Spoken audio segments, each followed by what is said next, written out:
Hello and welcome. We just got a new update for the Forbidden and Limited list. It's expected to come on March 7th, so that's in a couple weeks from now.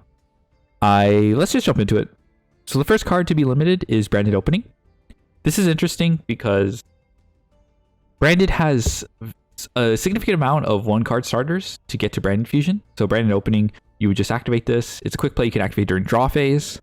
That's actually pretty significant. Activating your draw phase to go to Uber. And then, you can play around Droll and Veiler that way. So, yeah, this actually has a significant niche among all the other starters. The other starters are more indirect, like Foolish Burial and Goldsark to send Despy and Tragedy. And then that grabs a Luber. And yeah, actually, to be honest, that plays into Droll. That's even so. Branded Opening is clearly the superior starter among those. So I believe between Branded Fusion, 2 Opening, 1 Goldsark, 1 Foolish Burial, and 2 Luber, that's 7 quote-unquote starters. In a 60 card deck, which is pretty popular nowadays, that's like 46% chance of seeing one of those. And then if you limit one Branded Opening, then that goes down to 42% chance. So obviously, Branded is not just 1 card combos. It relies on a lot of 2 card combos to send Branded Retribution, which is the counter trap, and Branded Fusion to the graveyard, and using Branded Retribution to retrieve Branded Fusion. So you just need to dump 2 spells with 2 cards and you can get Branded Fusion, and then you can, it's off to the races. So this is pretty significant. It's pretty interesting. I don't think Branded's dead or anything. As long as Branded Fusion's at 1, they will find a way to get to it. But yeah, this is like, you're playing a 60 card deck. This should matter. But I don't think it's enough to deter some people off the deck, but the dedicated players, I'm sure, are going to play Branded Opening.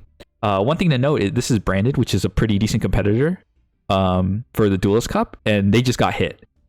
Meaning you might have to reevaluate your choice for the Duelist Cup, especially when the alternative is playing Snake Eyes, which has proved itself to be a really strong deck. All right, moving on. Cards to be semi-limited. Water Enchantress of the Temple. So I don't have too many thoughts on this. It's not really the Adventure Engine does see play. I've seen it in Synchrons on the ladder. I've seen it in Phantom Knights. So those are dedicated pilots as well. So I'm sure they're happy. Now you have more playables than unplayables in the forms of the Quip, Fateful Journey, and Takendamborg, because you use Terratop to search Takendamborg, and then those 2 level 3s make Cherubini, and then you can send Water Enchantress. So this second copy, it can retrieve Rite of Aramisir as well. So not too bad. It can retrieve it from the graveyard. So that's really important to note. Yeah, so that's cool. Now there's more tools for other decks to play with. But I don't think it's going to be too impactful. But for the dedicated pilots that play these, they're happy. The second one is pretty interesting, but not too impactful.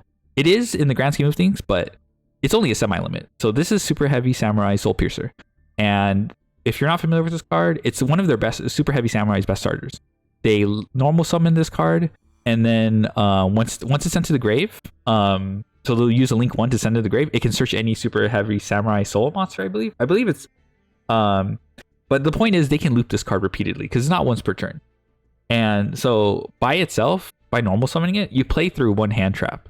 And Superheavy Samurai tends to play through hand traps by opening more starters. But Soulpiercer is the exception, where on its own, it can play through 1 hand trap. So I'm glad to see it at 2. We might see it at 1 in the future ban list, and maybe at 0. But for now, I hope it's going in the proper direction. We might even they might stop at limiting it. I'm not expecting too much. It's not a big deal, but this is probably one of their best starters to hit. Similar to Branded Opening, probably pretty strong hit. I'm not saying you're never going to see Soulpiercer, because it's at 2. It's like 33.76% to 24% chance of seeing this copy, but this is powerful when drawn. Make no mistake. Now this is the one more pertinent one. Parallel Exceed. It's semi-limited. So this, I would say, has some impact, and at some points. And some points don't really hold too much water regarding Parallel Exceed. So Parallel Exceed, I consider it like a starter. It's technically a starter that with a really picky discard cost. And that discard cost would be your normal summon. It could be a hand trap, go into Almirage and then you trigger Exceed. So I ran 3 because you wanted to see it more often, because it's both a starter and an extender. So when you already have circular, Parallel Exceed can extend. When you don't have circular, Parallel Exceed can go into a circular just by going into All Mirage and then triggering Exceed, and then you have a rank 4. So that's very, very, that's a very versatile card. Exceed going second is also, it pairs well with Firewall Defensor, because they never know when to, they never know you have it until it's too late. Like, for example, if you normal summon Firewall Defensor, you link summon, and then they Ash, they have no idea you have Parallel Exceed, because you can chain it chain link 3, and then you play through the Ash. So this is a pretty versatile card. In the TCG, you can chain block the Defensor with Exceed, but then you'd still have to play through Ash either way. But so I think there's still benefits with the OCG rulings that allow you to use Parallel Exceed as a quick effect. Anyway, I'm actually kind of sad that now we only have 2 copies, not because not for the reason you would think.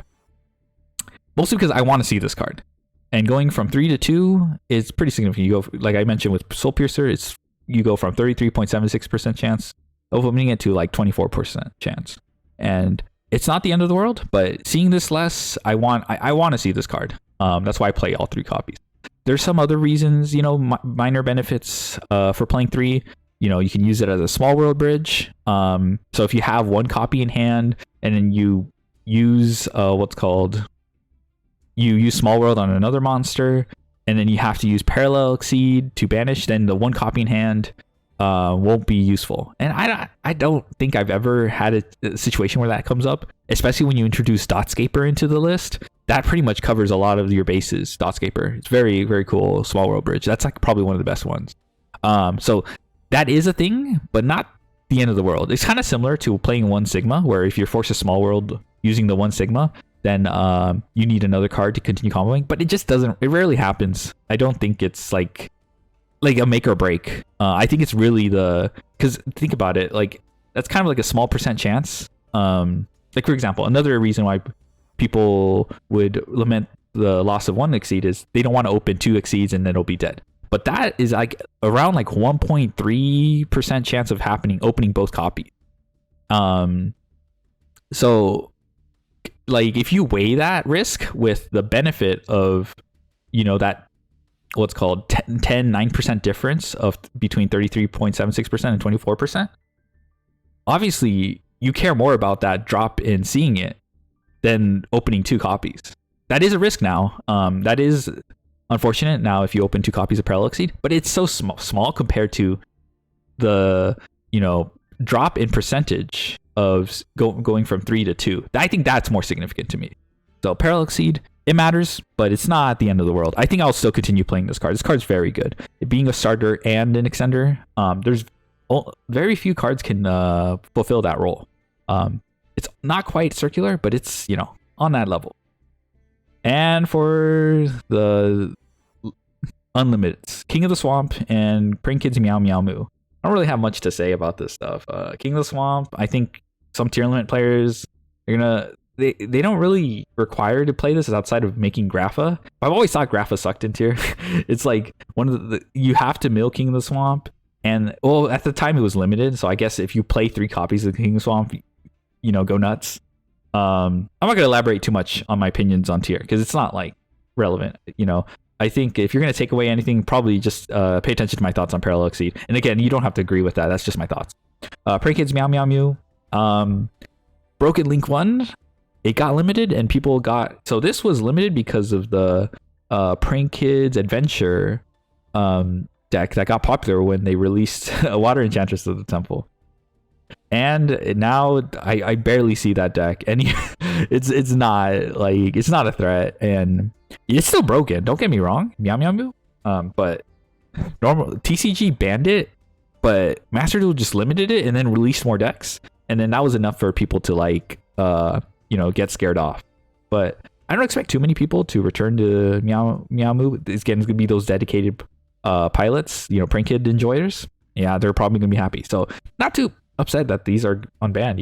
It's just more options for people. Just because I think King of the Swamp sucks doesn't mean other people aren't going to enjoy or find a way to use it.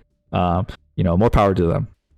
So that's all my thoughts on the Forbidden and Limited list. I think it was pretty short. I only made a video because of Parallel Exceed, and you know, at the end of the day, it's like not circular. I'll take anything that's not circular. I would appreciate diameter back to 3, but if they're gonna do they love this death that by 1,000 cuts approach where they hit around the problem to keep the deck playable. But you know, you're gonna hear a lot of things about Parallel Exceed. And you know, there are some, you know, you're gonna hear that, oh, it was a good small world bridge. It was you know, if you open 2 copies, it's dead. But those are small things at the end of the day. Don't take it too seriously. But if you don't think about it too much, you're probably gonna take it seriously and you know, probably not play the deck anymore because or not play Exceed. I would still recommend Parallel Exceed. I don't think it's gonna, you know, it's kind of like got the same risk associated with Firewall Defensor. You know, the drawing the Guardian, there's still that risk. But at the end of the day, I think that's just a lot of the card design nowadays, where you get a powerful effect, but you have to risk something. And this now there's no deck building cost in my opinion, because now you have a free slot and now you can, you know, decide what to do with that extra 3rd slot. You know, but I think for sure I would have preferred 3 Exceed, but I will take any of these hits over, you know, a circular limit or ban or anything like that.